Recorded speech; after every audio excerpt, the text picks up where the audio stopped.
Magandang araw, ako po si Christian Esquera at narito mga balitang hindi nyo dapat na-miss ngayong linggo.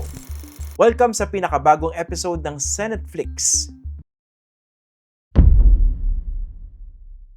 Martes, nag-walkout ang minorya matapos ipilit ng mayorya sa ilalim ni Senate President Alan Peter Cayetano na madaliin ang pagpapalit sa Senate rules para payagan ng online attendance at voting.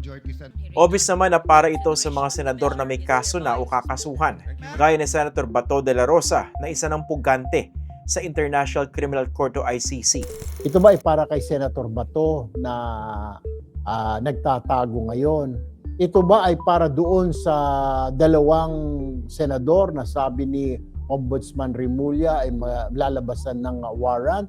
Ito ba ang dahilan? Gusto niyo mag-attend pa sila kung nasaan man sila?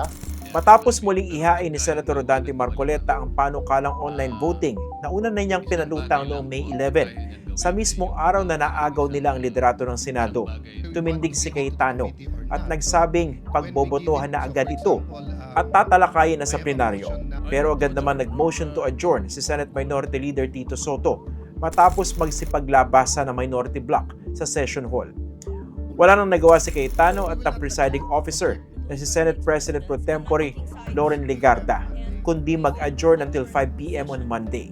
Sa Senate rules kasi, pinakamataas na mosyon ng motion to adjourn.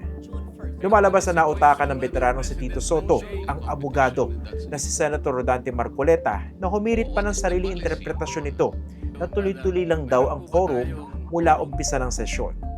Ngunit malinaw na kulang na ang miyembro sa session hall sa 13 out of 24 na kailangan para magka-quorum. Nagtatago si Senator Bato de la Rosa habang missing in action naman si Senator Chis Escudero. Si Soto lang naman ang longest-serving senator in history at 5 beses nahalal simula 1992. Naging majority at minority leader at 2 beses naging Senate President. In short, master niya ang rulebook. Bago ang walkout, sunod-sunod ang pag-oppose ng minorya sa panukala. Si Senator Erwin Tulfo pumalag sa pangi-insulto ni Marcoleta kay Hontiveros. Ito pong mahirap kasi kung wala po tayong legal background dito. Madam President, point of order. Ad hominem. Sinasabi ko lamang po, Hindi, ang sinasabi Madam ko lang, President, kanina ko po sinasabi. Hindi po tama yun. Section Sasabihin yung 136. kasama niya Pwede po ay ba? walang Session is kinalaman, suspended. Pwede po walang bang alam sa pagbigyan? batas. Nakalimutan yata ni Marcoleta na 16 sa mga kasamahan niya ay hindi abogado at hindi porke walang legal background ay walang alam sa batas. Lumalabas nga minsan na kahit may legal background ka, pwede mo namang gamitin ito para baluktutin ang batas. Sa labas ng Senado, kanya-kanyang parinigan ng mga senador sa social media patungkol sa online voting. Naging tampulan pa ng batiko si Senator Robin Hood Padilla na nagsabing may force majeure na raw dahil sa giyera sa Middle East at El Nino at kung ano-ano pang wala namang epekto sa pagdalo sa sesyon ng Senado. Naungkat pa yung dating request na payagang mag-attend si dating Senator Leila de Lima na nooy nakakulong dahil sa mga imbentong kaso laban sa kanya ng administrasyon ni dating Pangulong Rodrigo Duterte.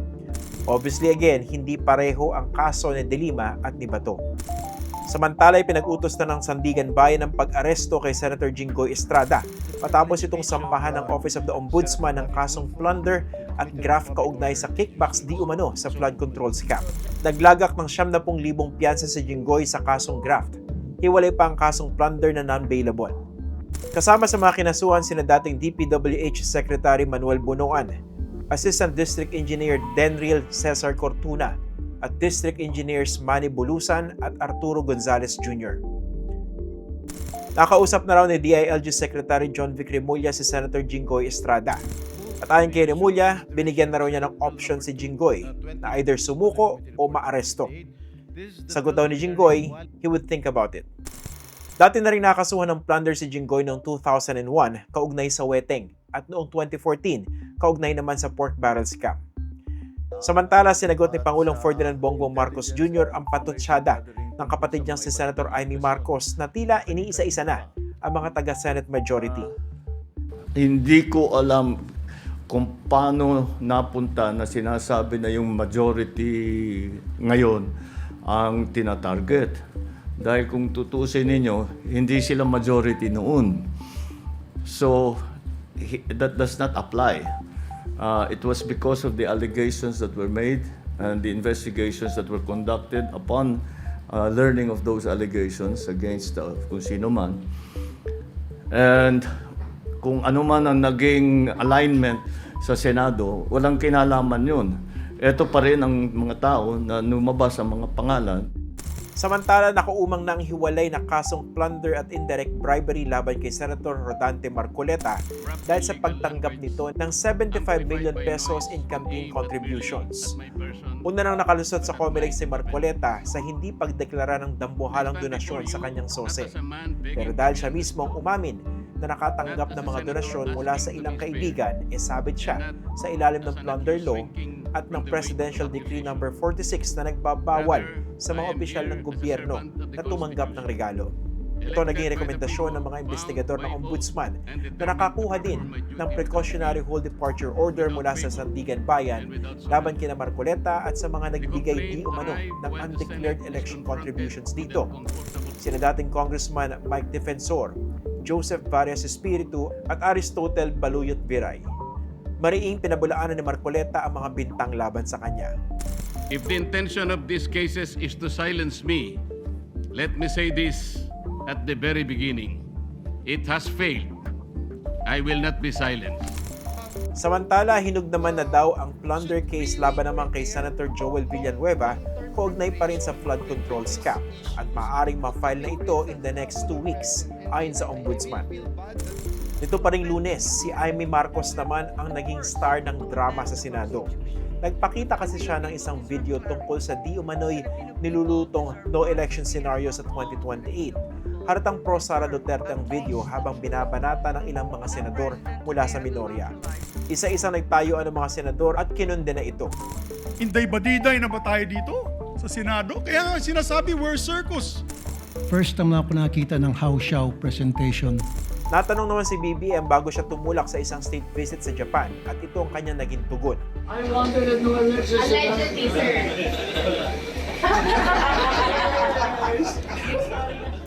Sa ibang balita, noong Lunes sa Vatican inilabas si Pope Leo XIV ang encyclical na Magnifica Humanitas o Magnificent Humanity na tumatalakay sa artificial intelligence o AI.